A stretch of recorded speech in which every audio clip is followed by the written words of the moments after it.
OK, first we have Patrick on line 1. Patrick, good morning. Good morning, how you doing? I'm very well. Let's establish some facts first of all. How old are you in terms of birth years? 38. And where are you in terms of mental boy years? I cross between a 38-year-old and a 12-year-old, probably. OK. Good, we're on the same wavelength. Why don't you want to grow up, then? I am growing up. I'm just not taking it all too seriously. There's enough seriousness in the world without what does growing up mean? Does it mean I've got to be sensible all the time? I have my sensible moments. You could say that, go back to the Second World War, and hundreds of thousands of Brits would be pushed into, would willingly sign up to fight the Hun, and they were doing that because they believed that they needed to deal with serious problems, and they sacrificed their youth, their opportunity to muck about and have a wild time, I guess, for a higher cause, and there are plenty of higher causes out there that we're not addressing. Oh, this has got awfully serious all of a sudden, isn't it? I'm sure there was many a joke shared in the trenches. Yeah. OK. Thank you. OK, next we have Lucy on line 3. Lucy, good morning. Oh, hello, good morning, Martin. Good morning. Where are you on the... Are you refusing to grow up? Honest truth, I am 67 years old. OK. But I believe that age is a state of mind. Right. And I believe that people need and should actually look after their skin, their bodies. Well, if I say that myself, I look about 40. I wouldn't believe it. My husband is 63 years old. Last year he went driving with sharks. We went balloon diving, and basically I think it is important that people remain childlike but not childish. There's a big difference between being childish, which means you do stupid things, you don't take responsibility for your life, you're always blaming somebody, my mom is my whatever. But childlikeness is what keeps us going, what keeps us young, what keeps us being able to relate, what keeps away this generation gap thing. Yeah, but never really exists. Do you ever think, Lucy, about, because this is kind of, it's the theme of Richard's book when he compares himself to his father. What about when you compare yourself to your mother? My mom is now, well, I've got 2 moms. One I adopted and one my real mom. My mom is now 92. Yeah. She'll be 93 this year.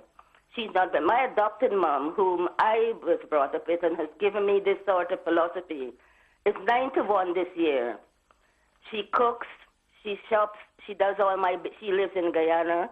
She does all my banking business, all my brothers and sisters' banking business. Does she, though, does she share with you the childlike fascination for life, the thrill of all these experiences? She does share that. She's been to this country 3 times.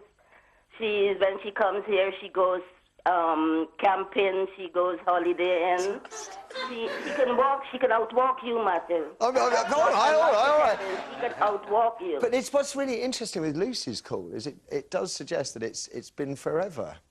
I think, but again, but it's about what you feel you should have to do. So I think, like, you know, again, 50 years ago, you felt you had to do a certain thing, you had to behave in a certain way. Post-war, it was work, my parents' generation, you had to keep up appearances and you had to do certain things, you know, and now I think you're allowed to be who you want to be. I guess when you get, you know, when you're in your 60s and 70s, now you have no responsibilities, you know, your kids have grown up, you've got them, and you've got grandkids you might have to look after, but you can really go back to being, having, you know, being playful. There's more of a pressure to be young now, so it's not about just being who you want to be. In fact, there's a pressure, there's an onus on youth. Oh, well, that could be the backlash too, that post-war sort of austerity of the 50s when, you know, there were hard times here. I mean, but not much, you know, there was frivolity, but not much, nowhere near. And I think there's an element where we're having, it's too much of a playground, and, you know, I wonder what my granddad would think, but I also wonder what if I had grandchildren, what would they think, what world are we creating for them by being so selfish and doing whatever we want to do, and will they look back and go, how dare those idiots have wasted all the energy and destroyed the world just to have fun. But, you know, it is, and we could be, you know... Well, they can think about that while they spend their child trust funds that we're paying for. There's a thought that can console them. Thank you, Lucy. Let's have one more. On line 2, we have Douglas. Douglas, good morning.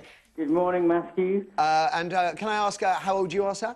Yeah, I'm 50 years old. 50 years old. And where are you, sort of mentally, age-wise? Somewhere in my 20s, early 20s. OK, and are you happy with that? I think I am now. I think 30 I quite liked, didn't like. 40 I was very happy with, but when I came up to 50, I think it was a bit of a meltdown. Yes. So I decided to get out of the routine of 9 to 5, Monday to Friday finance work, which I'd done for 28 years. And now I work part-time in a theatre and signed up with some casting agencies and do extra work, and I'm very happy, and I feel as if I've reclaimed some of that youth. Do you... Now, this is fascinating. Do you wish you'd done that earlier? Yes. I do. I certainly wish I hadn't spent so much time in the world of finance and kind of being a lemming in the... It's these impossible dilemmas, and so many of my friends in their mid-40s are going through the same situation. As they work out, their kids are coming out 13, 12, between 10 and 13, I suppose, is the average span.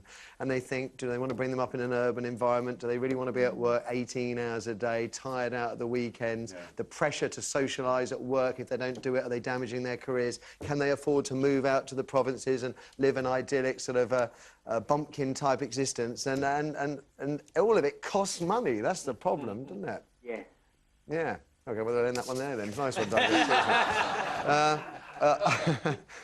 After the break, I think this is fascinating and kind of chimes with the Hitler moustache I think we talked about last time Richard was here. Can something be outrageous, offensive and still funny?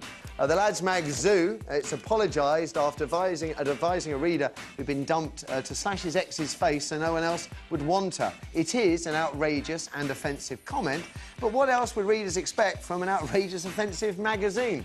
Boobs, I guess. And more boobs. 0207 173 5555 is the number for your thoughts, and we'll hear as many of those as we can after these ads. Don't go. What's the average age of a zoo reader?